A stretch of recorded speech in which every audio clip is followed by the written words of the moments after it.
Сәлем достар, сіздермен қайта қауышқаныма қуаныштымын. Сіздермен бүгінгі рецептте тәтті шаймен ішетін керемет, өте дәмді, бастысы бір жасағаннан шығатын пахлава жасайтын боламыз. Ол үшін бізге құрғақ ыдысқа, бұның құпиясы да осы ыдысында, ыдыс өте құрғақ болуы керек. 3 пиаламен толтырып ұн аламыз және артық кемін үстінен салып жатамыз. Сондай-ақ 500 грамм маргарин, мен бұл жерде 3 желаниен алдым. Әркім өзінің қалауынша үйренген маргаринін алса бола береді. Және соны теркадан өткізіп аламыз.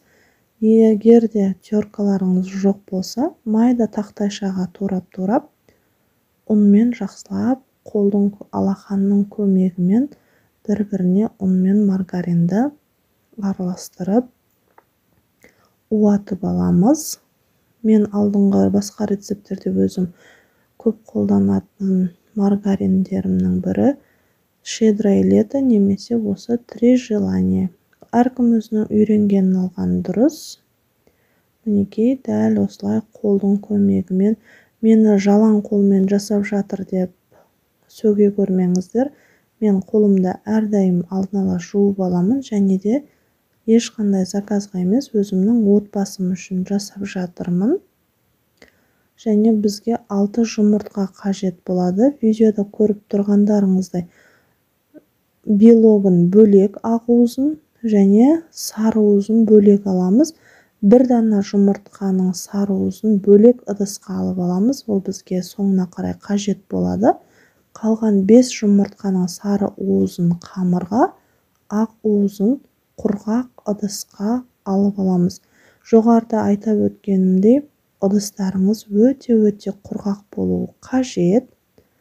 Міне, бір пиала, дәл сол ұн алған пиалаларыңызбен айран, ашыған болса да бола береді. Ал бөлек ыдысқа 1 шай қасық уксуспен 1 шай қасық соданы араластырып, оны айранға салып, гасить-етіп, яғни қозғап, жылдамдықпен қозғау арқылы айран тасыған күйінде қамырдың бетіне құйсаңыздар, өте керемет болады.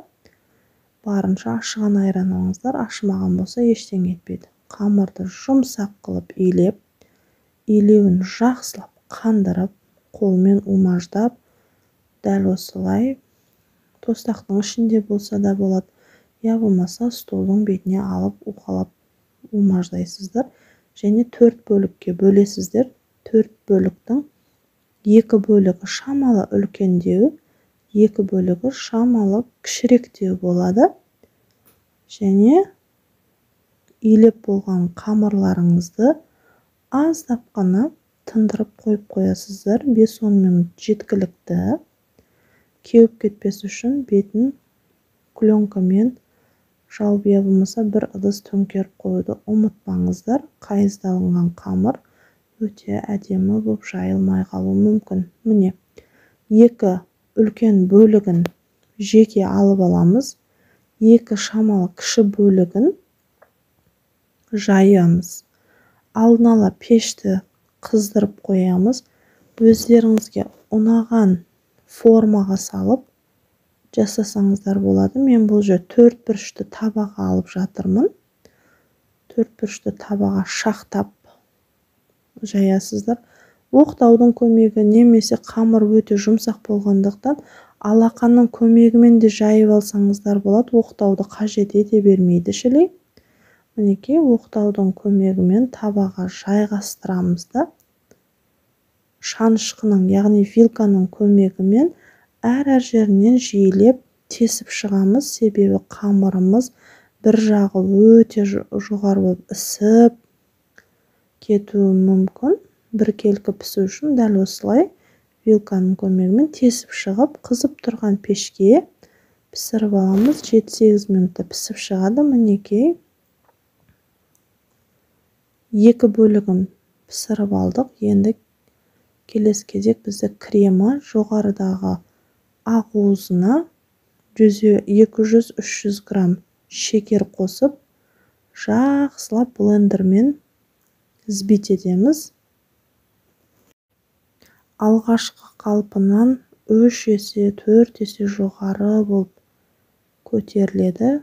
Жалпы ішіндегі шекері ериді.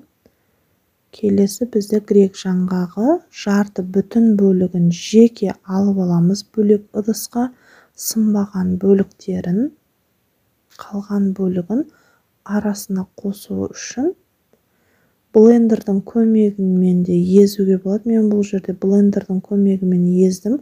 Ол тіптен уақытатып жіберді. Негізінде сіздер ірі-ірі қылып қолданған жақсы, блендерді емес, жай ғана бір пакетке кигізіп, оқтаудың көмегімен үстінен езіп жіберсеңіздер, бірі ірі, бірі сынып, бірі не қылқаса, тіске тиіп жеген кезінде қытырлап әдемі болады. Мен бұл жерде блендерден өткізіп жібердім. Ол өте майда қылып жіберді.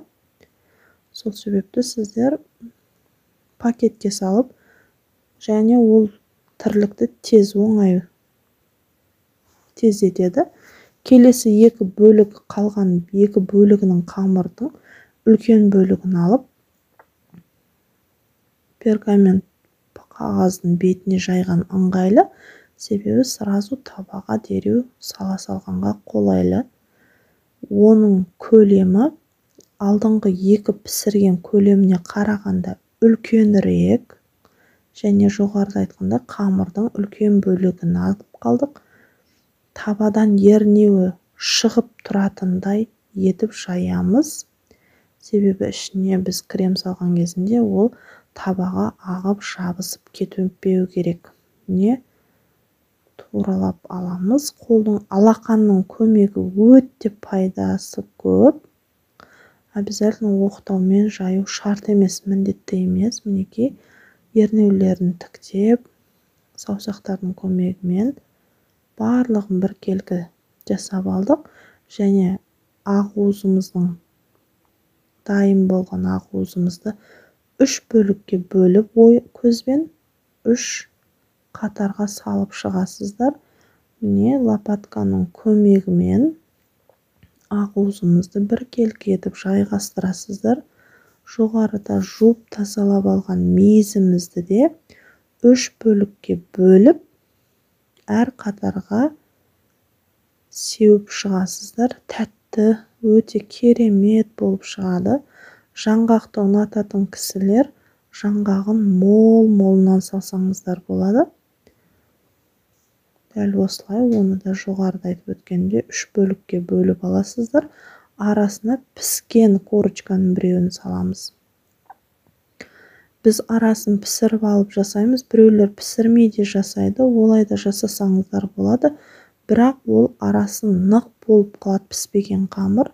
Сол себепті пісіріп жасаңыздар. Сол кезде пахлаваның арасы ісініп, пышны болып көтеріліп тұрады. Осылай жасасаңыздар, өздеріңізге арасы піскендігіне де сенімді болып отырасыздар. Дәл осылай 3 қатарында жинап алдық. Ең соңғы 4-ші бөлік қамырды жақсылап жайып аламыз. Алақанның көмегі, оқтаудың көмегімен.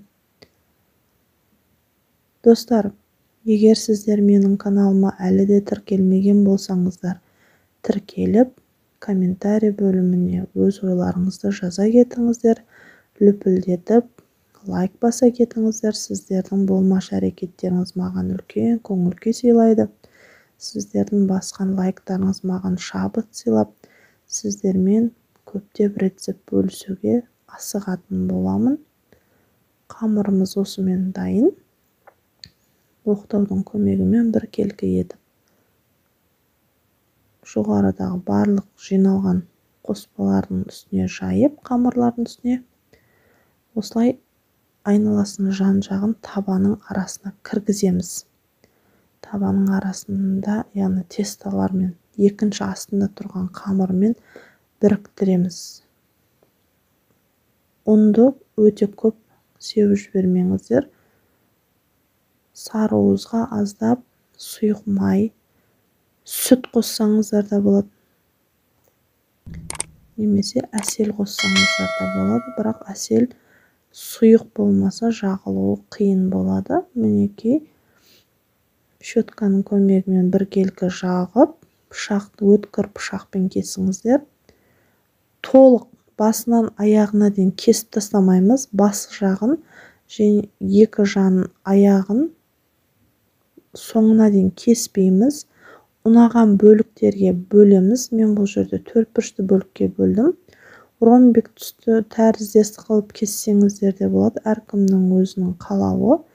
Әр бөлген бөліктерге жаңғақтың бүтінін жайғастырып, 220 градуста 30 минутта пісіріп аламыз. Дастарханға мархабат, ас болсын.